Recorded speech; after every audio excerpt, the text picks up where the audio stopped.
Au ministère de la Communication, Abderrahmane Koulamala prend les rênes de ce département stratégique qu'il connaît bien pour l'avoir servi avec dévouement. Il succède à ce poste Aziz Mohamed Saleh qui dresse un bilan globalement satisfaisant.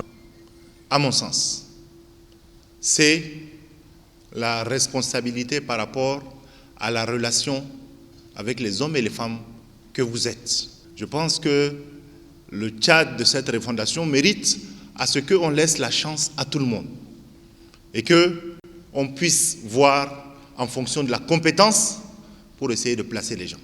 Donc, moins on fait de changements, plus la machine marche. Donc, je pense que la machine a marché, puisque je n'ai pratiquement pas fait de changement, mis à part les postes vacants.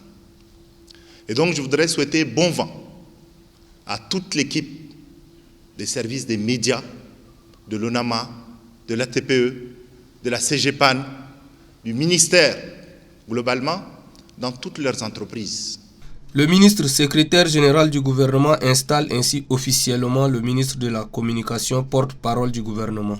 Après avoir remercié les plus hautes autorités du pays pour la confiance renouvelée en sa personne, le ministre de la Communication, porte-parole du gouvernement, Abderrahmane Koulamala s'engage à traduire en acte la politique du gouvernement tout en comptant sur la contribution de ses collaborateurs pour relever le défi. Et aujourd'hui, je reviens très joyeux de vous retrouver et de retrouver un ministère encore plus dynamique, plus fort. Et cher Aziz, je voudrais te rassurer que je m'y emploierai pour continuer ce que tu as commencé et ce que tu as poursuivi. C'est très facile de prendre la place de quelqu'un.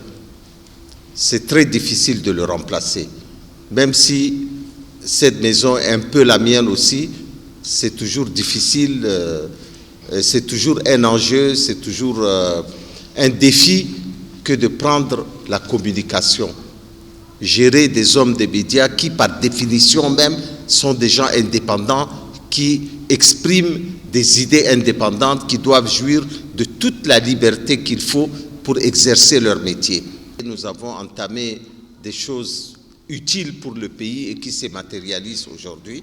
Nous avons fait des missions sensibles au-delà de notre rôle de simple ministre. Et tout cela, nous l'avons fait parce que tous les deux, nous avons eu une confiance du chef de l'État.